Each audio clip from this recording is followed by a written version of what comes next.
வணக்கம் நண்பர்களே, நல்லா இருக்கீங்களா? இந்த பக்கம் வந்து ரொம்ப நாள் ஆச்சு.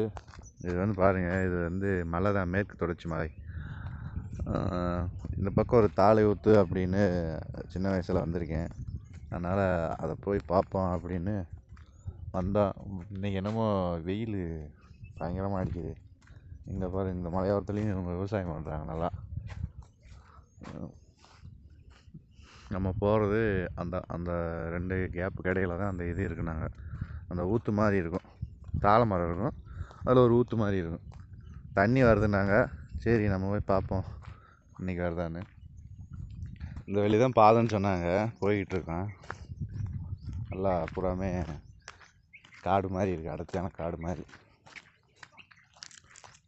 இந்த சைடு ஒரு 5-6 வருஷத்துக்கு முன்னாடி கற்கால மனிதர்கள் உருக்கு ஆலை பயன்படுத்துகிறாங்க அப்படின்னு தொழில் துறையிலேருந்து வந்தாங்க. வந்து ஆய்வு பண்ணிட்டு போனாங்க. அந்த உருக்கு ஆலை செஞ்சு அந்த காலத்தில் செஞ்சுருக்காங்க அப்படின்னு. பாதை எங்கிட்ட இருக்குன்னு தெரில, உள்ளே போவோம். ரொம்ப அடர்த்தியாக இருக்குது, முள்ளு மாதிரி. அன்றைக்கி நீங்கள் எது வழியாக போனீங்க? இதான் பாதை தானா?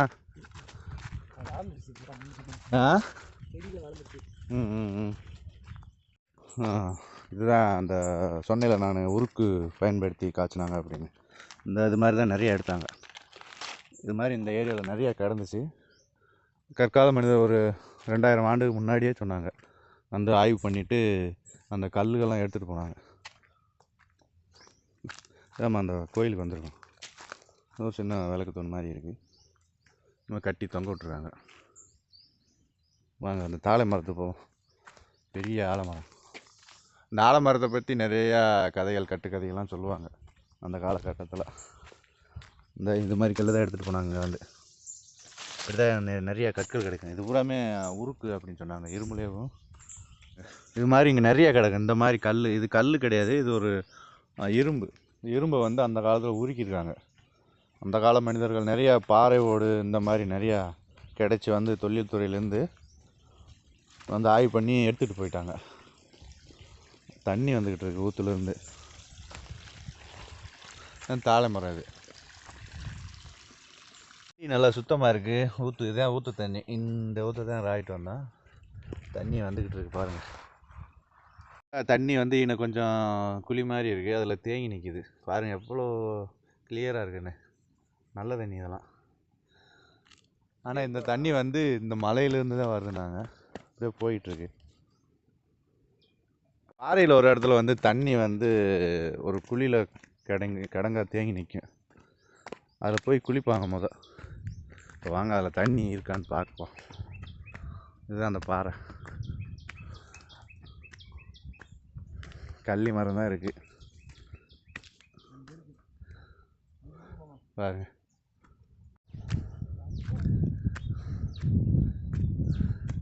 அது என்ன ஓடுறேன். தண்ணி தேங்கியிருக்கு. இது சரியில்லை, ரொம்ப அசுத்தமாக இருக்குது, கலங்களாக இருக்குது. பாருங்கள் மலை எப்படி இருக்குன்னு. வெயில் வேறு சுட்டு எரிக்குது. ஃபுல்லாக மலை தான், அடர்த்தியான மலை. கீழே வந்து தண்ணி ஊற்று போயிட்டுருக்கு.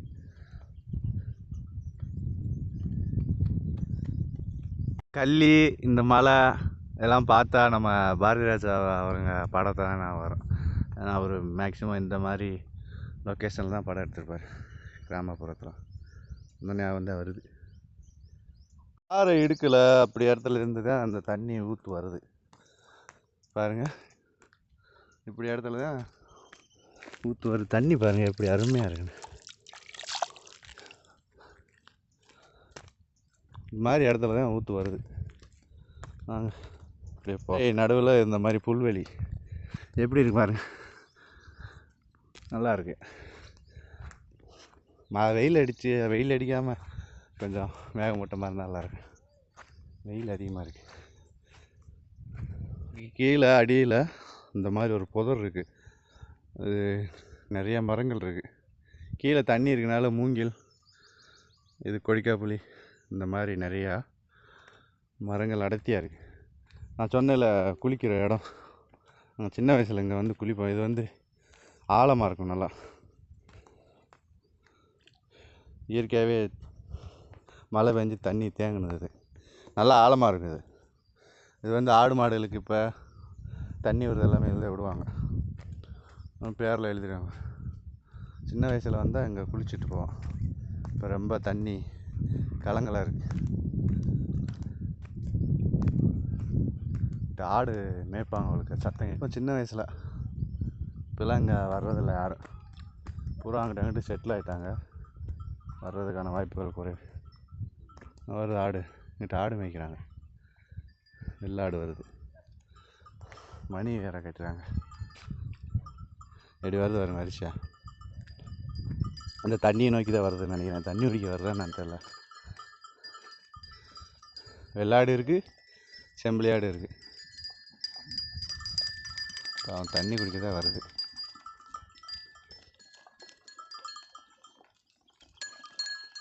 பா, நான் ஒன்றும் தடையாக இருக்கேனா?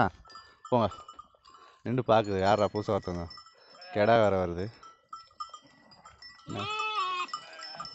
தண்ணி குடிக்குது. நம்ம இந்த இடத்துல இடஞ்சலாக இருக்குன்னு நினைக்கிறேன், புதுசாக இருக்கனால பார்க்குது. ஆடு புறாமே வந்து இந்த இடத்துல தான் தண்ணி குடிக்குது.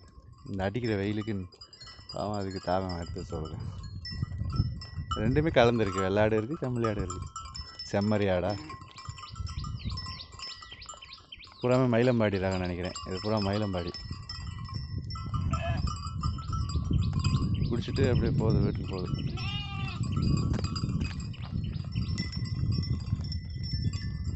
ஆடு என்னை பார்த்துட்டு ஸ்டாப் ஆயிடுச்சு. யாரா புதுசாக ஒருத்தன் வந்து நின்றுருக்கேன், கையானம் வச்சுருக்கேன் அப்படின்னு. இந்த இதெல்லாம் நொண்டு தண்ணி வீட்டுக்கு போய் அந்த கொழுவை சுத்தப்படுத்தி முள் எடுப்பாங்க. இந்த மழை போனால முள் குத்திடும். குத்துனா மேக்ஸிமம் நிறைய ஆடு நொண்டும். அதை போய் வீட்டில் எடுப்பாங்க. மாமன் தேவர் இவரே அந்த ஆட்டுக்கு ஓனர் பாருங்கள். கொல்லனால நான் சின்ன வயசுலேருந்து இவர் ஆடு மேய்க்கிற வேலையில் தான் பார்க்குறாரு. ஆடு மேய்ச்சாலும் அவங்க 2 பையங்களி வந்து டிகிரி வரைக்கும் படிக்க வச்சிட்டாரு. படிக்க வச்சு ஓரளவுக்கு செட்டில் பண்ணிட்டாரு. ஆனாலும் இவர் இன்னும் ஆடு மேய்க்கிறாரு பாருங்கள். இது பூரா அவர் ஆடு தான். இன்னி வீட்டுக்கு எப்போ போவீங்க? 7 மணி தான் ஆகுமா? இது தண்ணியா? இல்லை நான் குடிச்சிட்டேன். கேட்குறேன், இதுக்கு ஒரு இது தயார் பண்ணியிருக்கேன் நல்லா. இது இந்த ஊற்று தண்ணியை பிடிப்பேன் வீட்டிலேருந்து கொண்டு வந்துடுவேன். இந்த தண்ணி நல்லா இருக்குமா? சளி பிடிச்சிக்கணுமா? இல்லை வா, பாறையில் படுத்துருச்சு இந்த வெயிலில். குளிக்க போறியா? அதில் கூட அம்மா போ நிற்க வைய. பாரு, அந்த ஆடு அது ஆடு தெரியுது. மாமன் குளிக்க போகிறாராம் அதில். இந்த தண்ணி இப்போ குறைஞ்சிருச்சு, முதல் நிறையா வந்துச்சா?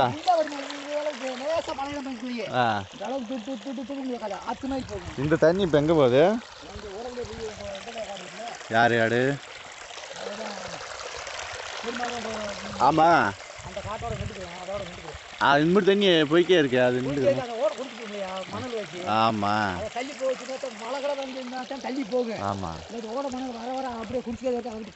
ஆமாம், இந்த மழை வந்து இந்த பூரா அரிச்சிருக்குல்ல இந்த இடத்த போய்.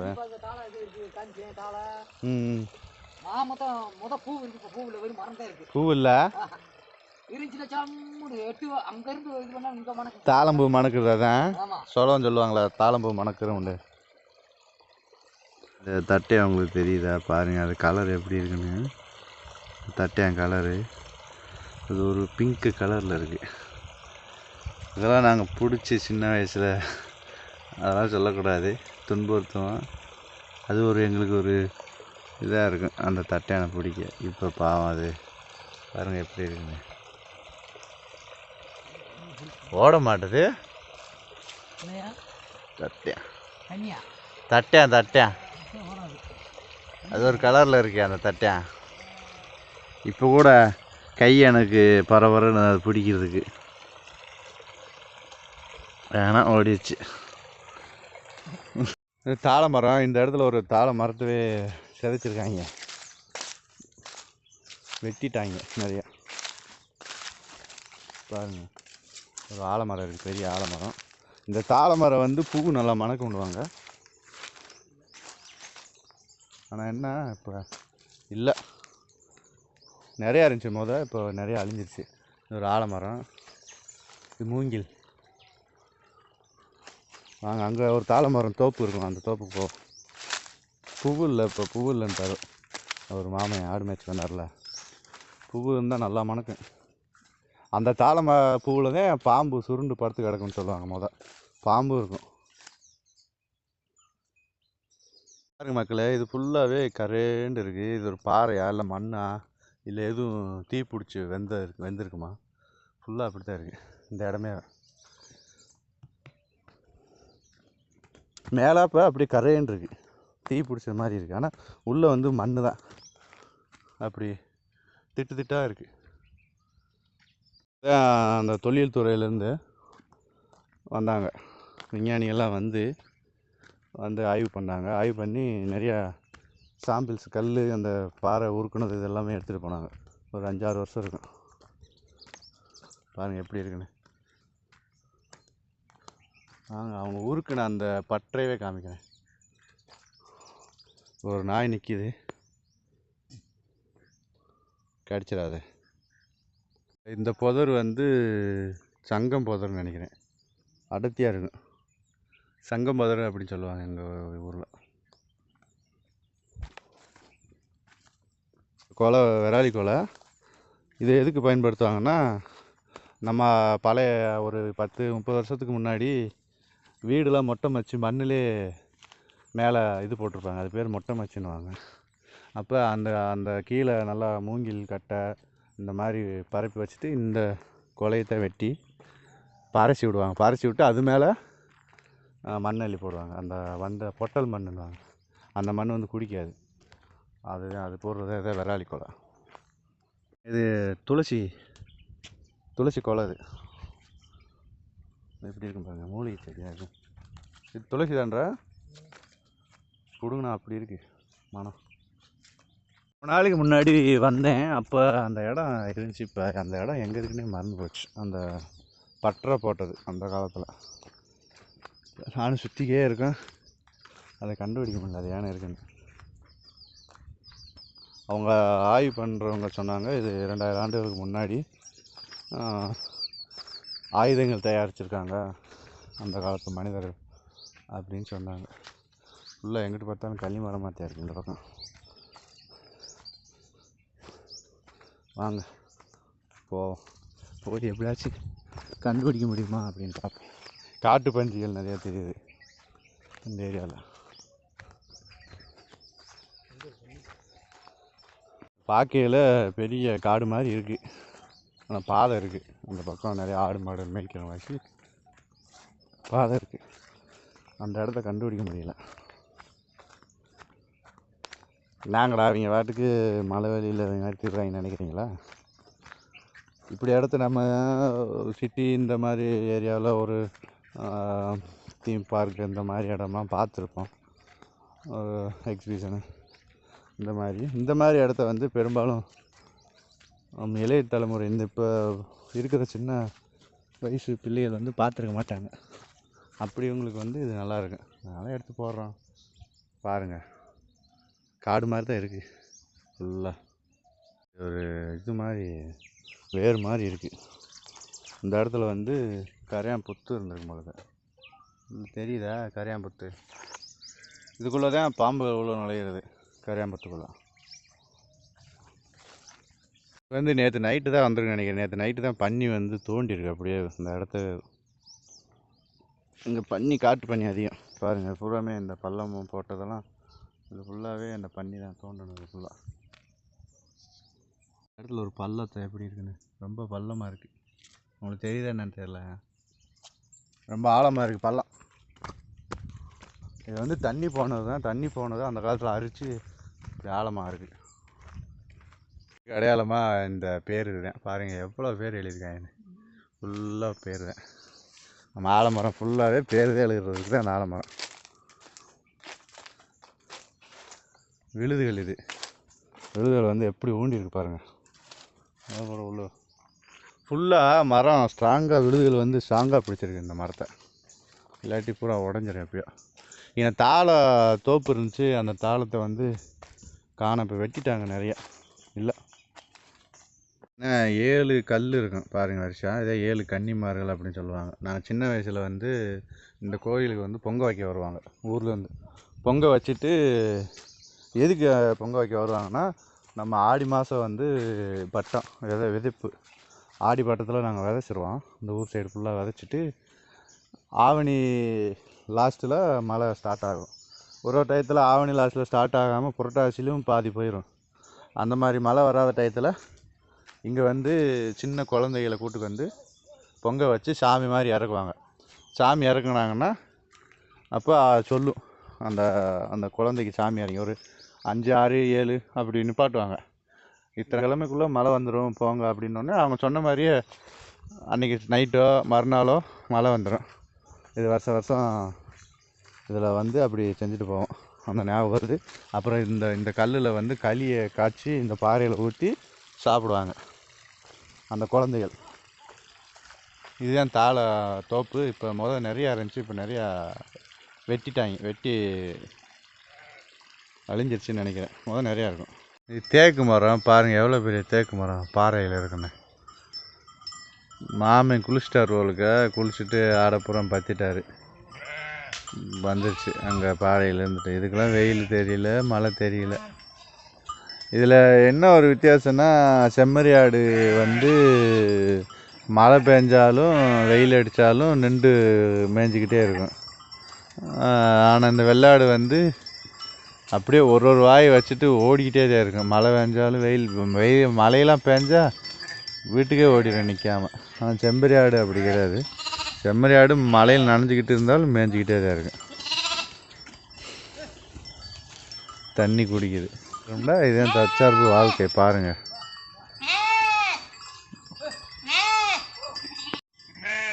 அங்கே தண்ணி குடிச்சது மிச்சம் இங்கேயும் தண்ணி குடிக்குது ஆடுபுறம்.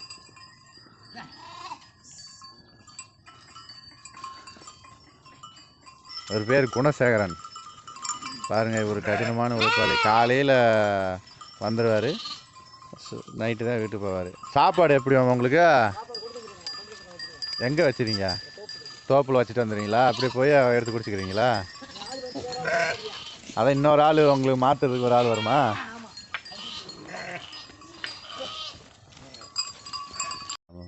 தோப்பு அந்த சொன்னதில்லை நான், தாழை தோப்பு, தாழை மரமாக இருக்கும். முதல்ல இந்த ஏரியா ஃபுல்லாக படர்ந்துருந்துச்சு. இப்போ வந்து நிறையா உடஞ்சி காற்றுக்கு பாதி வெட்டிட்டு போயிட்டாங்க, அழிஞ்சிருச்சு நிறையா. தாழை மரமாக நிறையா அழிஞ்சிருச்சு. இதுக்குள்ளே தான் தண்ணி முளைஞ்சி போகுது. சின்ன வயசில் வரும்போதெல்லாம் இது பூரா பெரிய தோப்பு மாதிரி இருக்கும் இந்த தாழை மரத்துலாம். இப்போ வந்து நிறைய அழிஞ்சிருச்சு. அப்புறம் வெட்டிட்டாங்க, பாதி தண்ணியில் அடிச்சிட்டு போயிடுன்றாங்க. இந்த தண்ணி தான் அங்கேருந்து வருது. இப்போ ரொம்ப ஆழமாக இருக்குது தண்ணி, சுத்தமாக இருக்குது. மீன் இல்லை, சுத்தமாக இருக்குது, மீன் இல்லை. பாரு, நான் வந்தது இடம் பூராமே கலங்கிச்சு தண்ணி. இப்படியே போகுது அந்த தண்ணி, ஊற்று வழியாக பெருகி இப்படியே போய் கம்மாய்க்கு போய் நினைக்கிறேன். ஆனால் இங்கே வந்து இது தேக்கு மரம், என்ன தேக்கு மரம் தான் நான் எனக்கு ஞாபகம். மலை தேக்குன்னு நினைக்கிறேன். நிறையா தேக்கு மரங்கள் இருக்குங்க பாருங்க. தண்ணி சத்தம் அப்படி கேட்குறதுக்கு இனிமையாக இருக்குது. அது தண்ணி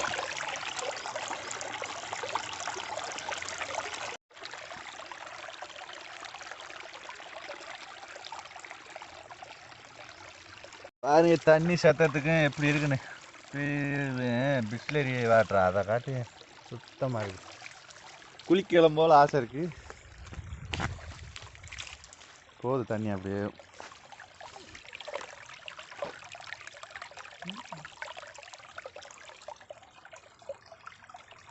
இப்போ என்ன இருக்குது? அது என்னது?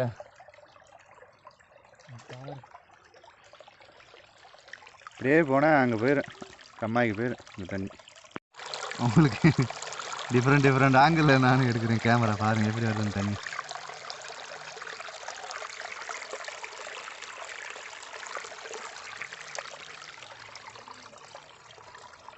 போகுது, அப்படியே போகுது. மணல் திட்டு மாதிரி இருக்குது இது ஏரியா பாருங்கள். இது ஏதோ படுத்து எழுந்திரிச்சு போனேன். இப்படியே இதோட நம்ம வீடியோவை முடிச்சுக்கிறோம். இந்த மாதிரி உங்களுக்கு டிஃப்ரெண்ட்டான வீடியோக்கள் வேணும்னா நம்ம HA75 vlog-ஐ சப்ஸ்கிரைப் பண்ணுங்கள். பக்கத்தில் இருக்க பெல் ஐக்கானை டச் பண்ணுங்கள், ஷேர் பண்ணி விடுங்க, லைக் பண்ணுங்கள். முக்கியமாக எங்களோட நிறை குறைகளை கமெண்ட் பாக்ஸில் தெரிவிங்க. நாங்கள் போடுற வீடியோ உங்களுக்கு பிடிச்சிருக்கா பிடிக்கலையா, ஏதோ ஒரு இதை உங்களுடைய கருத்துக்களை பதிவிடுங்க. மீண்டும் இன்னொரு வீடியோவில் உங்களை சந்திக்கிறோம். நன்றி, வணக்கம்.